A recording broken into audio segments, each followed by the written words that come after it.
Welcome to the CoSM Full Moon Ceremony. Thank you for joining us. Tonight's program is the 246th consecutive full moon that we've hosted since January of 2003, when we held the first gathering in our Brooklyn loft with about 15 friends, CoSM's initiating prayer committee. Our intention was to pray for the personal aspirations of everyone there and to envision together building a chapel of sacred mirrors, a visionary art sanctuary. To honor the unique moment of this night together with you, we consider the number 246 in representing this particular time and place in our shared journey.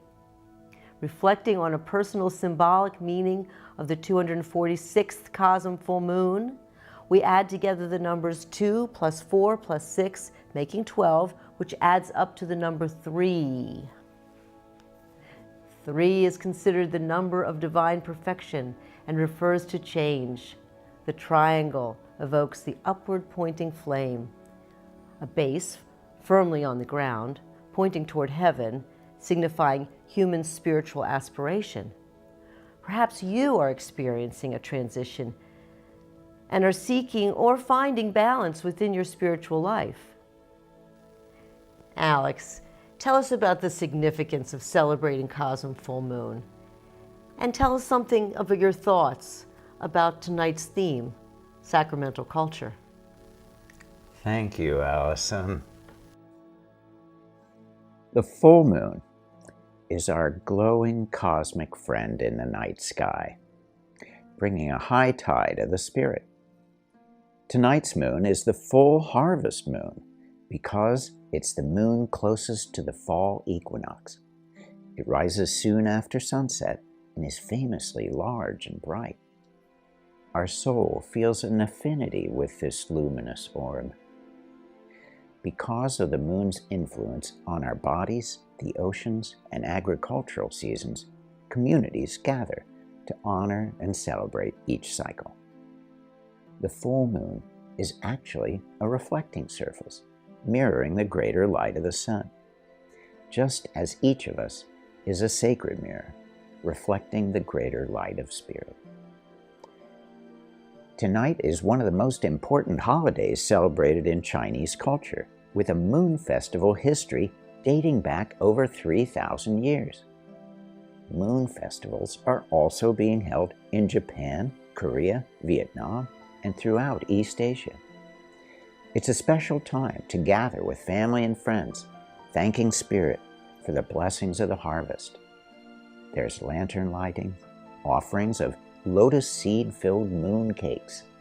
Part of the mythological roots behind the Chinese Moon Festival includes the story of a mortal who drank an elixir of immortality, flew to the moon, and then became a moon goddess.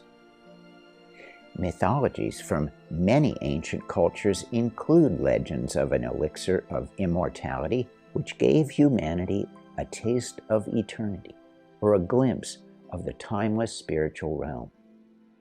Regarding tonight's theme, sacramental culture, anthropological investigations over the past few decades have provided evidence that the use of sacred psychedelic substances are probably humanity's oldest and most ubiquitous form of spirituality. Pottery shards from Taiwan show cannabis hemp rope impressions from 10,000 years ago, at the dawn of agriculture. Cave art, petroglyphs, and stone sculptures provide a substantial record of prehistoric hallucinogenic culture.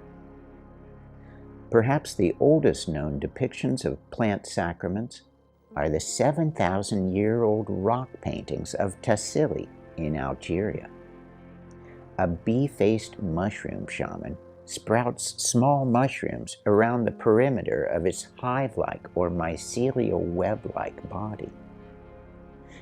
People of this culture seem to know that the best way to keep magic mushrooms is to preserve them in honey.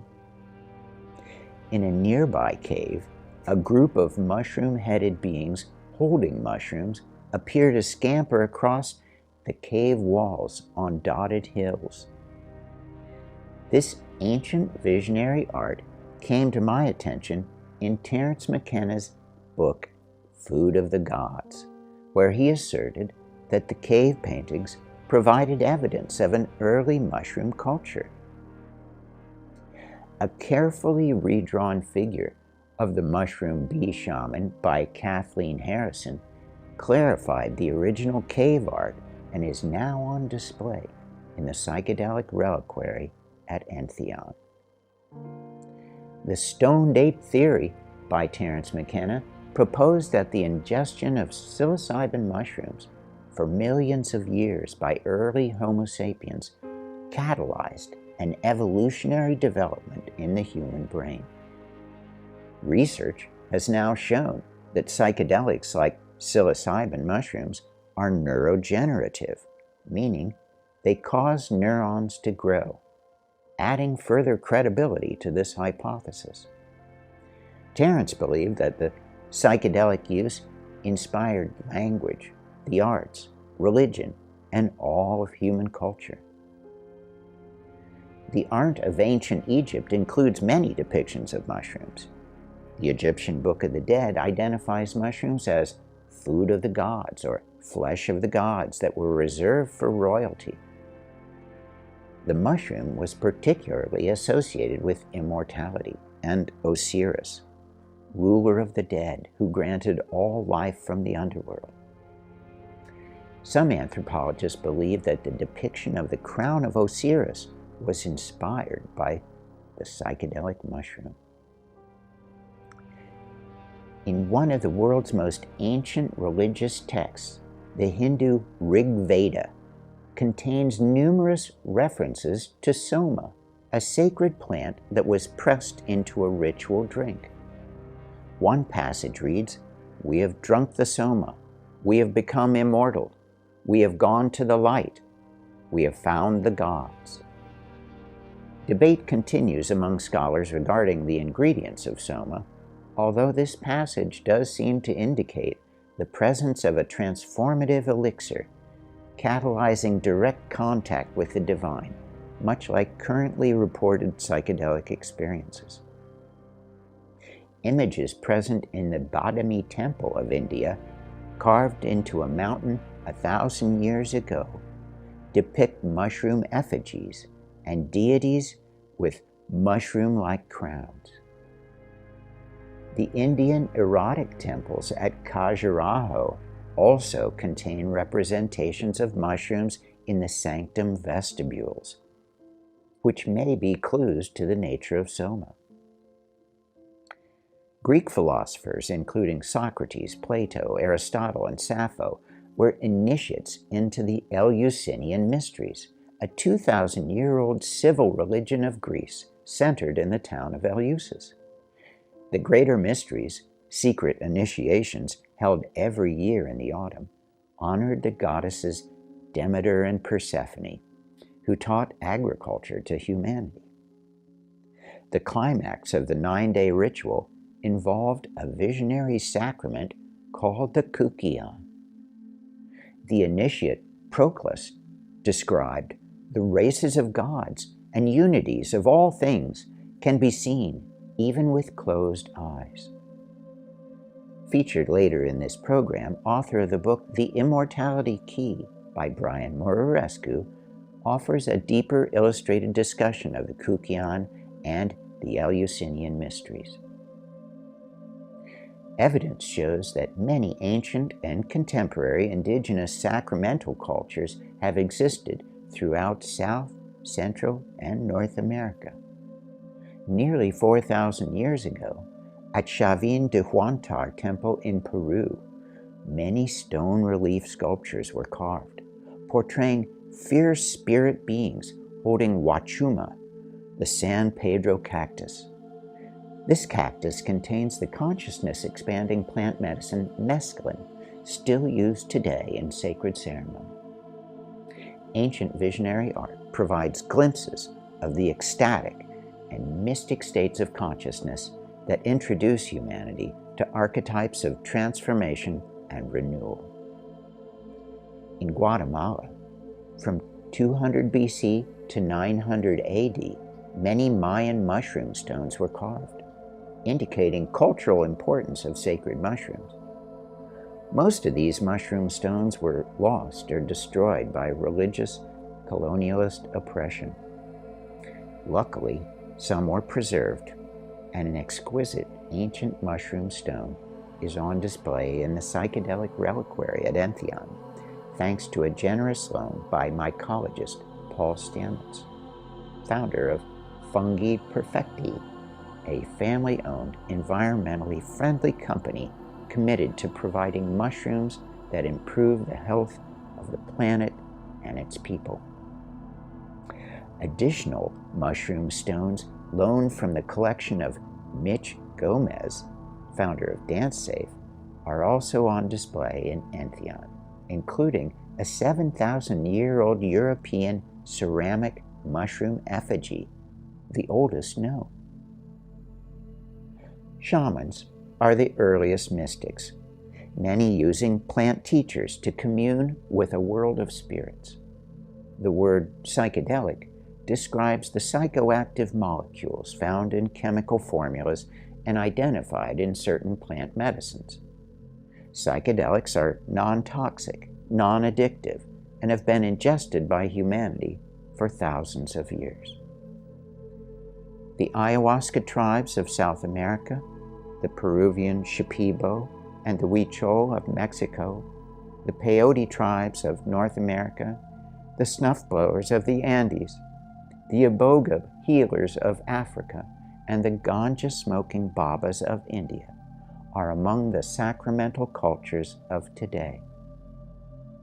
In recent history, psychedelics that have been demonized, outlawed, and suppressed by church and state are now being re-examined as therapeutic medicines and for the betterment of well people, since it has been shown that the most powerful healing occurs after a visionary, mystical experience.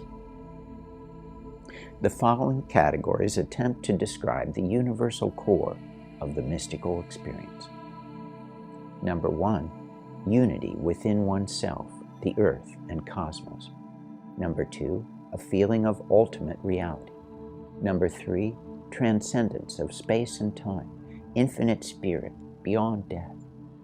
Number 4, a sense of sacredness, holiness, divinity, love. Number 5, a deeply felt positive mood of joy, blessedness, and peace. Number 6, paradoxicality. Opposites exist in balance. Number 7, ineffability. It's beyond words. Number 8, transience, the eternal in a moment. Number 9, positive changes in attitude or behavior toward oneself and others, toward life and mystical consciousness. Number 10, faith in one's own potential for creative achievement. Psychedelic science demonstrates that the mystical experience is a deeply healing inner journey with life-changing benefits. When people turn inward with psychedelics in a supportive setting, many encounter a realm of spiritual light and beauty so fantastic that they're profoundly moved and positively changed, overcoming grief, depression, PTSD, and addictions, discovering a higher purpose to life. A mystical experience can occur for some without the use of psychedelic substances, possibly due to the presence of DMT, a powerful psychedelic and naturally occurring neurotransmitter that exists in all mammalian brains. The primary religious experience is the mystic union of self and spirit. Psychedelics allow the mystical experience to become a realm for sacred self-exploration and a focus of visionary art. The best way to share the mystic imaginal realms is a well-crafted artistic rendering by an eyewitness. The potential to glimpse the highest states of awareness translated with skill, devotional effort, is why visionary art matters. Much of the spiritual knowledge transmitted during the psychedelic state is visual.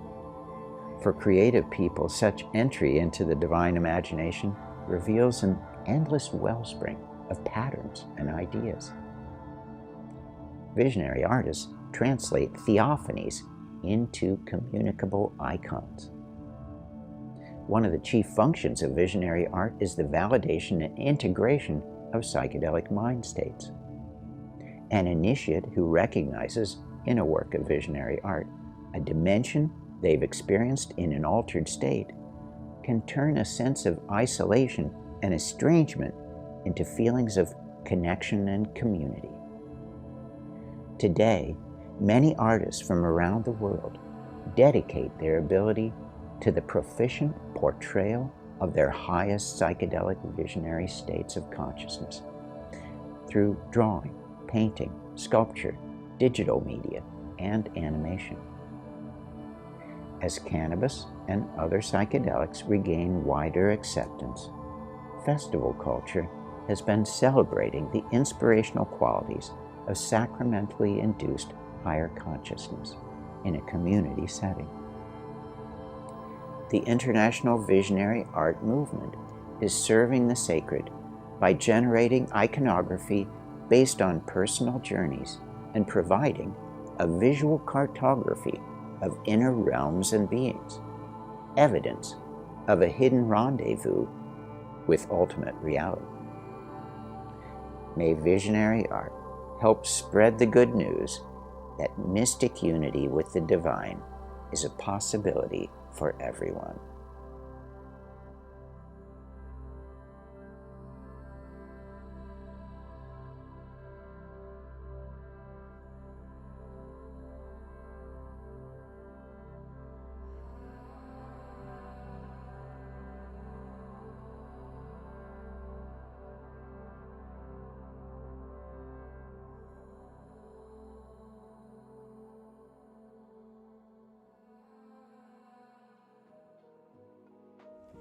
Thank you, Alex and Allyson, for initiating tonight's program. And welcome, friends. We are back with another action-packed full moon broadcast, sharing community content and celebrating the theme of sacramental culture. So let's get into it. Mark Wooding from After Skool shares the best kept secret in history, featuring Brian Murescu.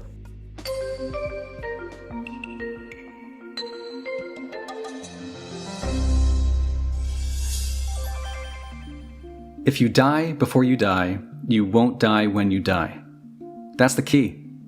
I call it the immortality key. It's the big job. It's what we're all looking for, right? The meaning of life? What does it mean to be alive? And what happens when we die? Is there a God? Is there a point to any of this? Well, according to the ancient philosophers and mystics, there are answers to these questions, like real answers. They're not hidden away in some book or some dark corner of the internet. They're not necessarily in your local church or temple, and even if Moses, Jesus, and the Buddha himself were sitting in your living room, they couldn't tell you. Because it's nothing you can actually learn. Nothing for your rational brain to compute, at least. You know, my hero, the late Joseph Campbell, once said, "It's not the meaning of life that we're after." People say that what we're all seeking is a meaning for life. I don't think that's what we're really seeking.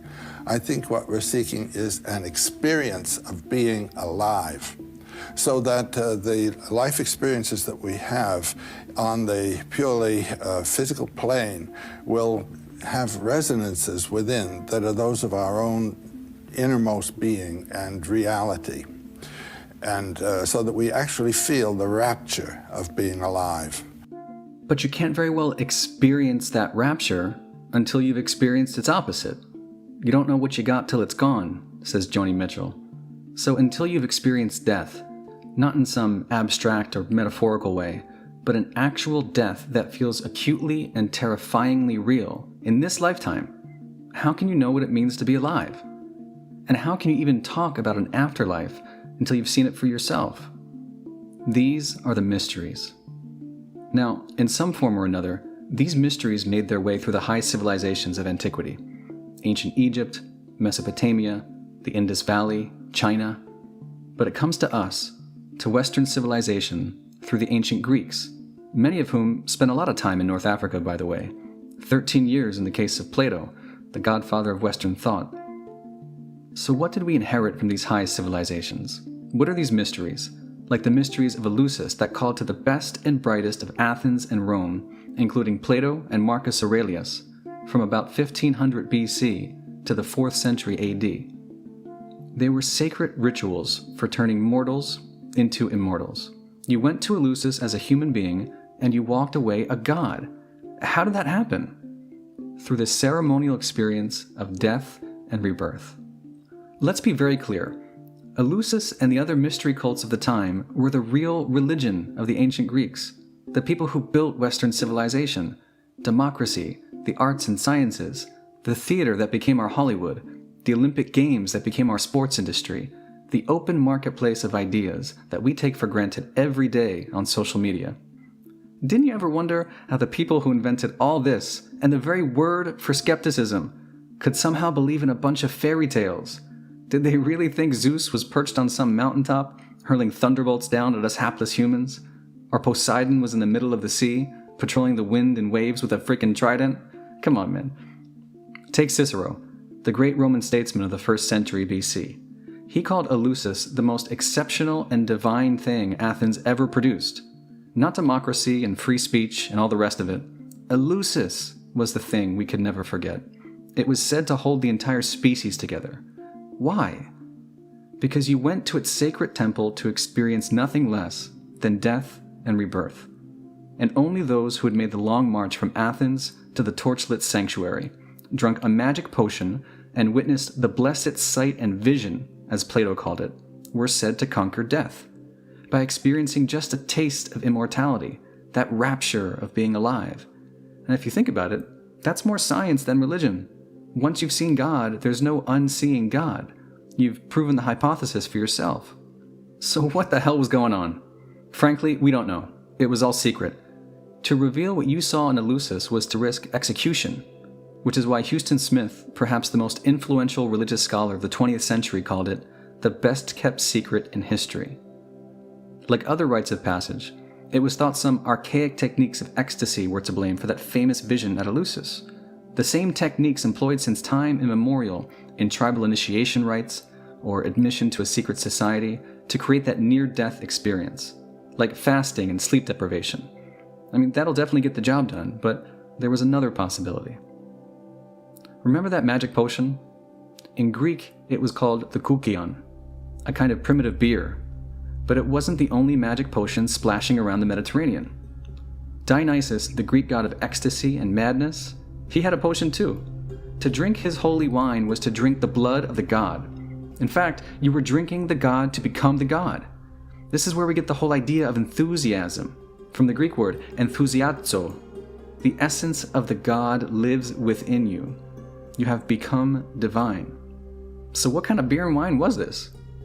In 1978, at the height of the war on drugs, a controversial theory claimed these magic potions must have been some crazy psychedelic concoction.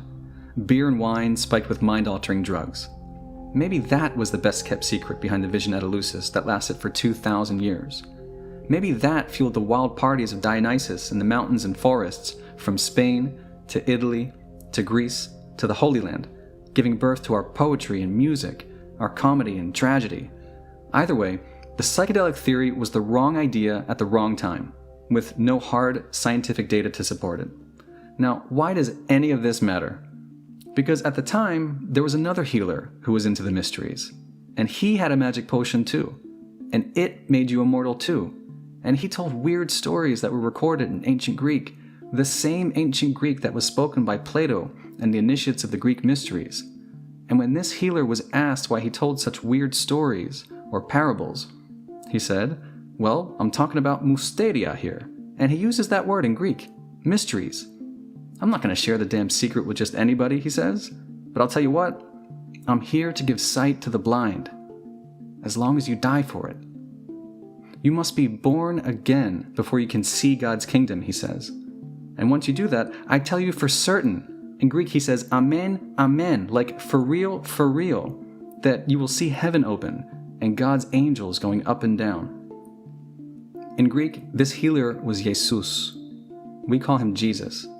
And just like Dionysus, he was the Son of God, born of a virgin, who took on human flesh to leave us a gift. The gift of holy wine, his blood, that turns humans into gods. But unlike Dionysus, Jesus founded the biggest religion the world has ever known. Today it's 2.5 billion people, like a third of the planet.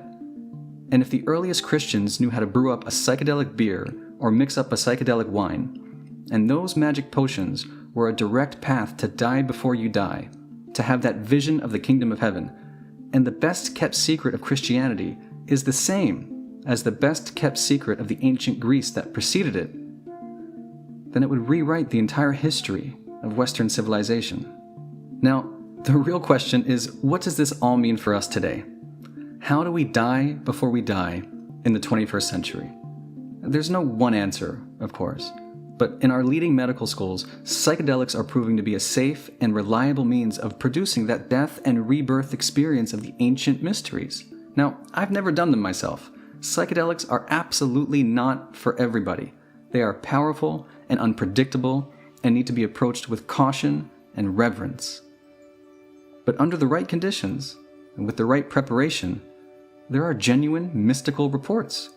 Over the past 20 years, almost 75% of the volunteers at Johns Hopkins and NYU who've taken just one dose of psilocybin, the active compound in magic mushrooms, will rank it among the most meaningful experiences of their lives. So as these compounds become legal in the coming years, it begs a big question. Have the mysteries returned?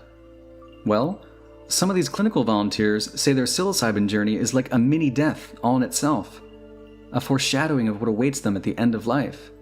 And just like the initiates of the mysteries of Eleusis, or the mysteries of Dionysus, or the earliest Christians 2,000 years ago, by pre-experiencing their death, they found the immortality key. They've rediscovered that ancient principle. The only way to experience God is to let go the rational mind. And when the ego gives up, your consciousness begins to expand beyond the body, beyond space and time, beyond the very categories of being and non-being, to find itself looking back at itself. Well, there's your new definition of God, said Joseph Campbell. But the ultimate, unqualified mystery is beyond human experience. It becomes inflected. As they say, there is a condescension on the part of the infinite to the mind of man, and that is what looks like God. This business of understanding the relationship of mortality to something in you that is transcendent of mortality is the big job. But if you don't die now, you might never experience that ultimate mystery of being as the mystery of your being. That to know yourself at the deepest level is really to know God. I mean, we don't have a word for it, but we call it God, this divine spark that lives in you. And you might never understand that heaven is not what happens when the physical body wastes away, and there is no afterlife. Because there is no after. There's only right here, right now. The kingdom of the Father is spread upon the earth, says the Gospel of Thomas, and people do not see it. For the ancient philosophers and mystics, it was never about living forever within the field of time, just going on and on until the stars fade and the cosmos goes dark. It was never about life after death. It was always about venturing into the timelessness of the infinite present to realize your own divinity and the divinity of everyone and everything around you, which is love in its purest form. Maybe that's what it means to be fully alive. And maybe that's what ancient sacraments were for, like holy beer and holy wine, to help us glimpse that perfect love and perfect peace. And maybe what we're seeing now is a modern-day sacrament descending on Western civilization. During her psilocybin session, one of the volunteers, Dinah Baser, a self-described atheist, had the overwhelming feeling of being bathed in God's love, and the sudden epiphany that every moment is an eternity of its own. Sounds awfully familiar. Eternity isn't some later time. Eternity isn't a long time. Eternity has nothing to do with time. Eternity is that dimension of here and now, which thinking in time cuts out. This is it. This is my... If you don't get it here, you won't get it anywhere. And the experience of eternity right here and now is the function of life. If you die before you die, you won't die when you die. An pethanis, prin pethanis, dentha pethanis, otan pethanis. Well, if that's the best kept secret in history, maybe it's time for the secret to get out. Venture into the timelessness of the infinite present to realize your own divinity, the divinity of everyone and everything around you. Thank you, Brian Mirarescu and Mark Wooding of After Skool for the mind-blowing presentation. The CoSM team has been collaborating on a remarkable puppet show to reenact the story of Persephone and Demeter, as told during the Eleusinian Mysteries. Do join us in watching the Autumnal Equinox broadcast special, airing September 22nd at 8 p.m. Eastern Time. Gavin Hoffman from the Tranquil Eye offers this next round of entertainment. Enjoy an illustrated overview of the sacred Amazonian entheogen, ayahuasca.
Ayahuasca shows you very clearly the psychological baggage that you've carried all your life. You see it as baggage. You no longer see it as an inevitable and an inextricable part of yourself. If you see it as baggage, then you can put it down. So all the pain and all the meanings that you've created from that pain and all the ways you see yourself and all the interpretations you made of the world because of early experience can drop away and you can just be in the present. That's very powerful. Now, the other thing that ayahuasca does, it shows you your full potential as a loving, connected human being. And I experienced that. I mean, I had tears of love. That's all they were. That's all it was. I was like an infant. There was no sadness. There was just tears of pure joy. I just felt myself as love is what it really was. And that's, like God, that's who we all are. Now, that's the possibility side. So imagine then an experience that gives you a sense of yourself as being connected and being deeper than who you thought you were.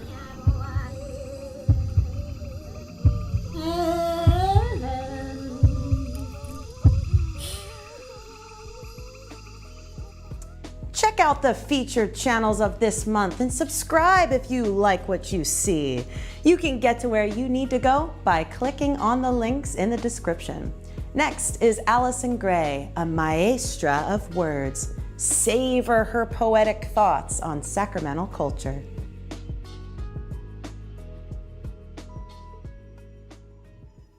A sacrament is a religious rite that imparts divine grace. Culture is a network of instincts a group of folks embrace. Manifestation of intellect, achievement, customs and styles, shared with a local community or apart by many miles. Symbolic subject matter for a religion or social group might be a common thread for a nation or a holy troop. Sacramental culture is a code phrase of kinship association, spiritual consciousness alterers of psychedelically wise persuasion. Chemical ecstasy, empowered by God contact connection, offers the leading possible outcome of healing and self-reflection. Spiritual guidance can result in significantly valued impact when an initiate explorer benefits from supportive group contact. Peyote is long regarded sacred by the Native American Church, to communicate with Creator in one's personal spiritual search. Sacramentally ingested peyote at indigenous tribal meetings is an essential familial ritual in Great Spirit relations proceedings. Scholars of ancient Egyptian worship make strong speculation that mushrooms in their carvings meant more than decoration. The Egyptian allegory known as Cheops and the Magician tells that psilocybin was an ingredient brewed by a sacred physician. The mushroom called Eye of Horus, used in ales, cakes, and bread, was said to cause spiritual rebirth in the living and the dead. The Egyptian Book of the Dead writes of mushrooms in numerous ways, as flesh of the gods or celestial food, and always with reverent praise. Researching Greek Eleusinian rites, scholars have now suspected that in the sacramental kukion drink, psychedelics may be detected. Early humans who traveled the Americas over the frozen Bering Strait consumed fly agaric mushrooms, an hallucinogenic to activate. In India, alcohol was frowned on since Hindu religion emerged. In Atharva Veda, using cannabis, one of 5 holy plants, is urged. Holy Hindu Indian sadhus, who dedicate their lives to Shiva, practice yoga, own nothing, and smoke copious indica and sativa.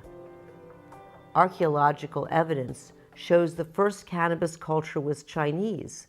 With THC hemp for 10,000 years, weed was smoked by the Taiwanese. Cannabis was popularly used throughout ancient Africa too. For healing and relaxation, it was smoked and also a brew. It is only in recent history that sacramental culture has been reviled. In a racist war on drugs, fabricated lies made psychedelics defiled. A substance non-toxic and non-addictive that heals both body and mind. Above all, plants made by God's hand, their virtue cannot be maligned. Festivals of music and art attract us to an uplifting celebration, giving social cohesion to diversity throughout our global nation. Gatherings of all ages encourage acceptance and understanding, and strengthen bonds of friendship with relations new and long-standing. A festival boosts the economy of a cultural tribe through sharing. It attracts new friends and resources to a community of caring. Assembling a group of members yields social activations, and communal living for a day or so bonds multiple generations. Elders share stories and experiences. The young entertain and inspire. Dancing and drumming with art and music and visioning around a fire. For global citizens of sacramental culture, it is CoSM's full intent to offer sanctuary to visionary seekers questing a blessed event. A center inviting all creative paths in an inclusive spiritual tradition. CoSM serves as one uplifting model of a peace-loving art coalition.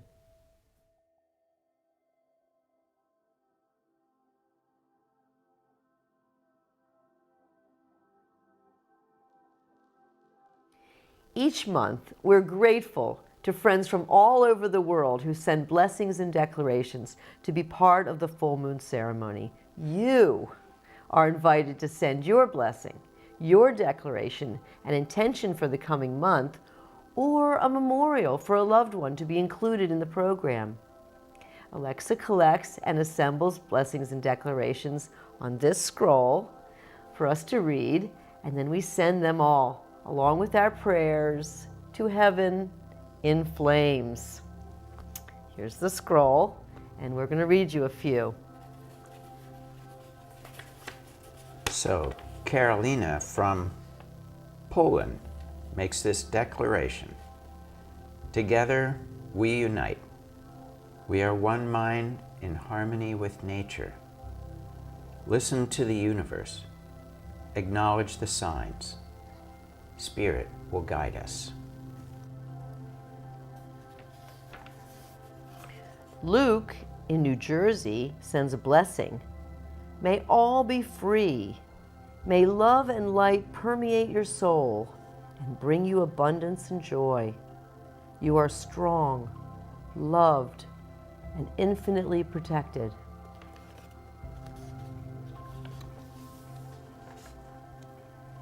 Aditya in India makes this declaration. I will cleanse my mind, body, and soul of all negativity. I am entering the best phase of my life, to be the most wild human I can be. Om Namah Shivaya. Christiane from Colombia sends a blessing. May all hear the call from God. So here's your scroll. All right. And I will send them all up to heaven in flames, and may all these blessings and declarations come true.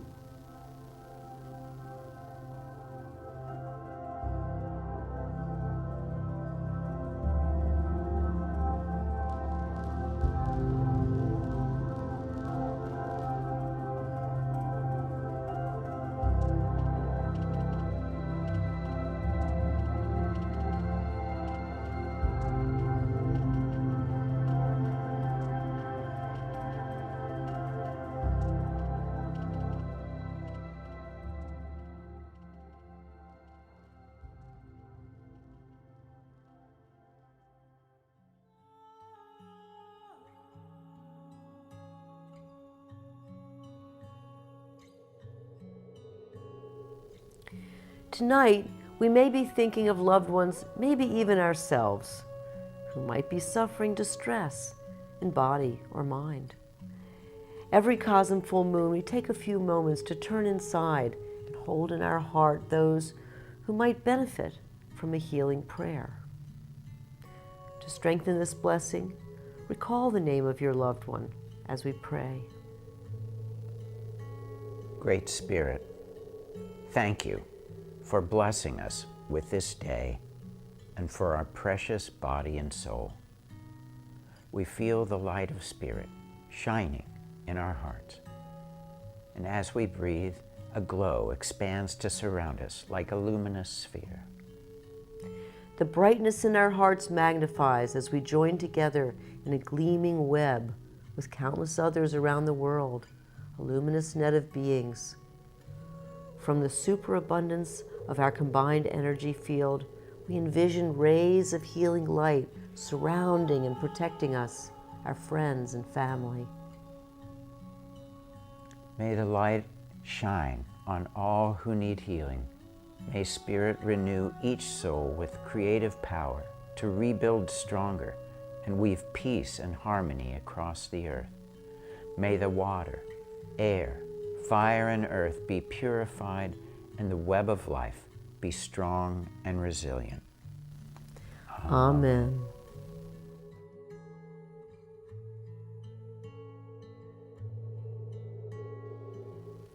Some who are with us may be grieving the loss of a family member or a friend.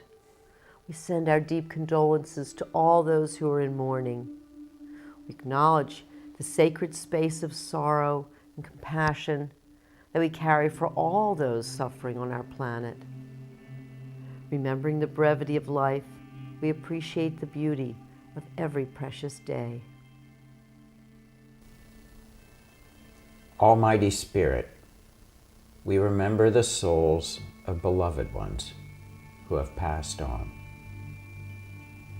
Cherishing them in our heart, they remain close. To evoke their memory, recall their names as we reflect together for a moment in silent prayer, sending a wave of love from our being to theirs.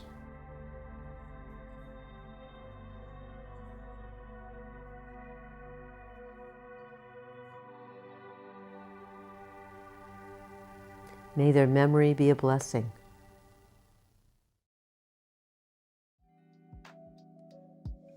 The universe has made everything perfect in its time. Love is here now. Love will be here tomorrow. Sending thoughts and prayers of hope to everyone.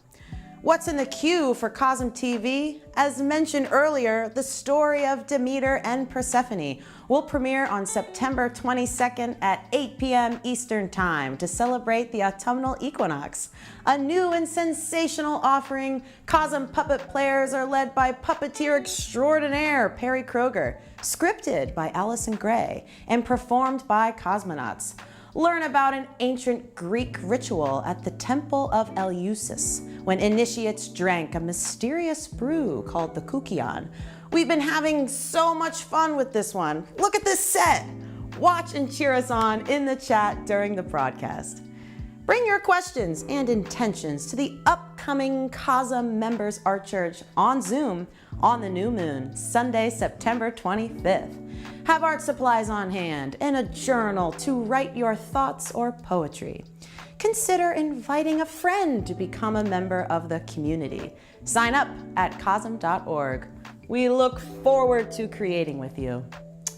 Apply intuitive timing and patience to this next month. Indulge your dreams. Hear what they have to say. Sense your reality and go out and claim it. Have a fabulous full moon, my dear CoSM friends. See you in October for Nature Mysticism. This is Alexis Spatty signing off. Back to you, Alex and Allison. Dedication to love.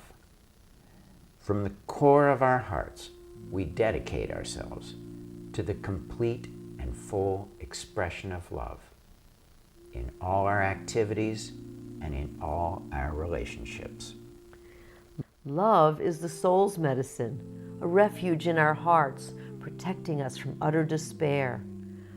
Finding compassion in the eyes of the beloved and the stranger gives us the courage to endure.